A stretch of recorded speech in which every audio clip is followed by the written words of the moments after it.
So Lance Stroll is a driver that divides people's opinions. He's going into his 5th year in Formula 1 at the ripe old age of just 22. He's undoubtedly a pay driver, but does that mean that Stroll doesn't deserve his Formula 1 seat? Let's take a look. My name's Andy and this is Behind the Drive. Stroll's Formula 1 career so far. Stroll joined the Formula 1 grid in 2017, driving for Williams after an impressive Formula 3 title winning campaign the previous year. He'd been connected with the team since 2015, where it had been reported that Lance Stroll's father, Lawrence Stroll, had paid for a state-of-the-art simulator which was off limits to the then Formula 1 drivers Felipe Massa and Valtteri Bottas, as it was only configured to a Formula 3 car. Throughout 2016, whilst taking part in his Formula 3 campaign, Lance Stroll had a personalised 8-stop testing programme in a 2014 Williams car, which gave the young driver considerable mileage before his rookie Formula 1 season. The test team consisted of 20 Williams personnel and 5 Mercedes engineers, and this level of testing exposure was on a level that had not been seen since Jacques Villeneuve made his debut in 1996, according to then Williams Chief Technical Officer Pat Symonds. And then to add to all of this, Lawrence Stroll reportedly paid Williams $80 million to confirm his son's seat at the team. So it's pretty safe to say that Lance Stroll has been given the best shot at getting to his Formula 1 debut at the start of the 2017 season. But at the same time, he did have to put the time in and fundamentally have the talent to achieve the results that he'd done through his junior career.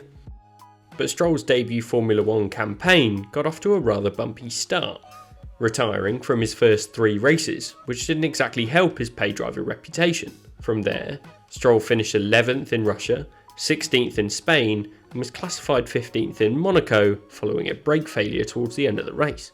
So again, hardly wowing the F1 crowds. This looks even worse when you compare his performances to his teammate Felipe Massa, who by this stage in the season had scored 20 points in the same car. Stroll's debut season took a turn though at his home Grand Prix in Canada, where the rookie posted his first points finish with 9th place. But it was the result that he followed that up with in Azerbaijan that really got the headlines, as he achieved his maiden podium, becoming the 2nd youngest driver to achieve a podium finish. It was a hectic race, but Stroll kept himself out of trouble to cross the finish line in 3rd place. He certainly got lucky, with multiple drivers retiring and penalties or mechanical issues affecting both Vettel and Hamilton behind him. But nonetheless, Stroll kept his car in the right place at the right time to bring the podium finish home.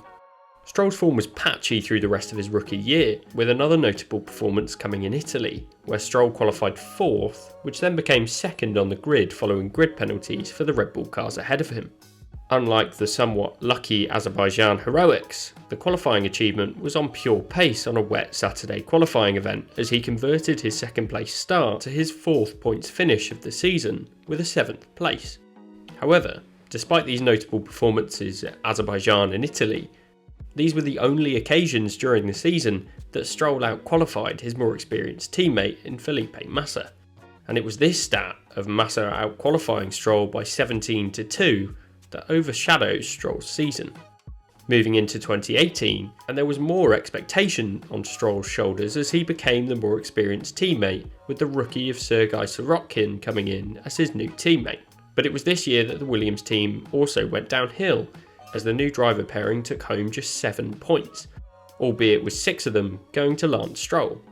But once again, the Canadian driver lost the qualifying battle to Sorokin. 2019 represented a new chapter in Stroll's career as he moved on from the struggling Williams team to move to Racing Point, the team that his father had just bought from the bankrupt Force India outfit for $117 million. The move was somewhat damaging for Stroll's reputation, as he replaced the popular young Mercedes talent of Esteban Ocon, with F1 fans against pay drivers left fuming at the fact that Stroll had left Ocon without a seat on the grid. So Stroll's new team gave him a new teammate once again, but this time it was the informed Sergio Perez, a driver who has a strong reputation in the midfield as a driver that out-delivers the pace of the car. So a challenge for Stroll in his 3rd season in the sport, But in a struggling car that was lacking development following the challenges of the previous year, Stroll once again found himself struggling behind a more experienced teammate. Lance Stroll was consistently beaten by Perez across the season, with the Mexican driver scoring more than double the young driver's points. The main notable race for Stroll coming in Germany, where he finished in 4th position, as he was on the right tyres towards the end of the chaotic race to take advantage of the drying track. But whilst the performance was good, it was yet another year where Lance Stroll struggled on Saturdays, as he was out-qualified on 18 occasions during the 21 race season. But to get to the crux of this video, whether Lance Stroll deserves his Formula 1 seat for 2021, you must really look at his performance in 2020 in more detail, the year that arguably Lance Stroll solidified his spot on the Formula 1 grid. The season began in July, amongst speculation that the RP20 looked identical to the 2019 World Championship winning car, the Mercedes W10. And perhaps it was this change in the approach for the team that allowed Lance Stroll to have his best season to date, scoring 75 points with 2 podium finishes occurring in Italy and Bahrain. Perhaps overshadowing these podiums, however, was the impressive pole position at the tricky Istanbul Park in Turkey. It has to be said that Stroll did start the season off in impressive form, with 7 points finishes across the first 8 races of the season. Following this initial stage of the season, Stroll was sitting in 4th in the Drivers' Championship standings, behind only the 2 Mercedes drivers and Max Verstappen. It was a great start to the year, and to top it off, Stroll's qualifying performances hadn't been too bad either, as he'd reached Q3 at 7 of the 8 races. So arguably it had been the car enabling the driver, but either way, Stroll had seemed to be able to get the most out of his Racing Point car. The inter-team battle was also somewhat inconclusive at this point, given Sergio Perez had missed 2 of the 8 races up to that stage. But the second half of the season took a turn for Stroll, as the second half of the season contained 4 retirements for him and a withdrawal due to a positive COVID test. He only took 3 points finishes from the final 9 races, but this did of course include that pole position at Turkey and the podium at the Sakir Grand Prix. But despite finishing the championship in a career-high 11th position, the 22-year-old still ended up 50 points behind his teammate Sergio Perez, losing the qualifying battle 10-4. So overall, yet another year that, from the stats at least, Stroll had been decidedly beaten by his teammate. But there have been signs of brilliance this year, and if Stroll could keep up his early 2020 season form for the whole year, it could mean that he becomes a solid midfield driver for the future. But does Lance Stroll deserve his 2021 F1 seat?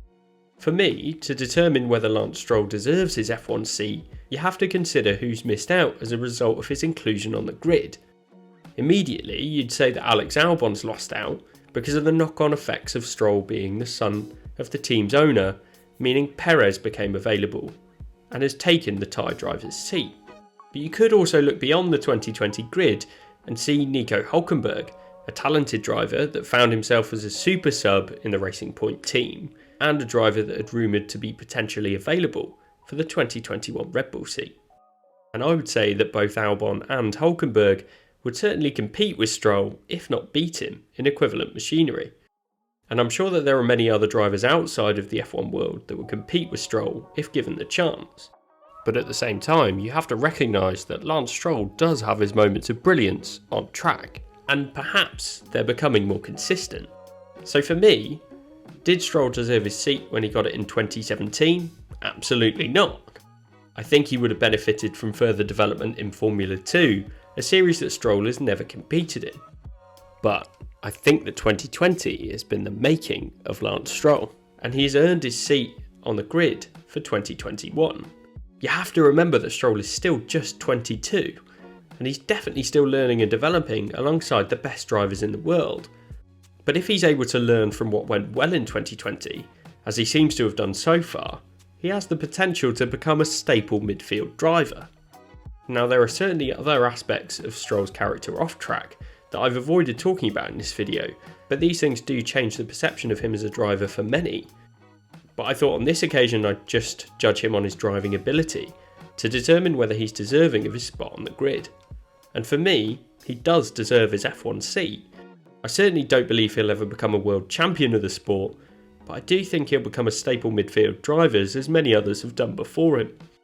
He also has a critical year coming up as the team shifts to become Aston Martin, and he has a new, even more experienced teammate in Sebastian Vettel, perhaps his biggest challenge yet. So that's my view on Lance Stroll, but what's yours? Let me know in the comments, and please leave a like if you've watched this far, and subscribe for more F1 videos like this one in the future.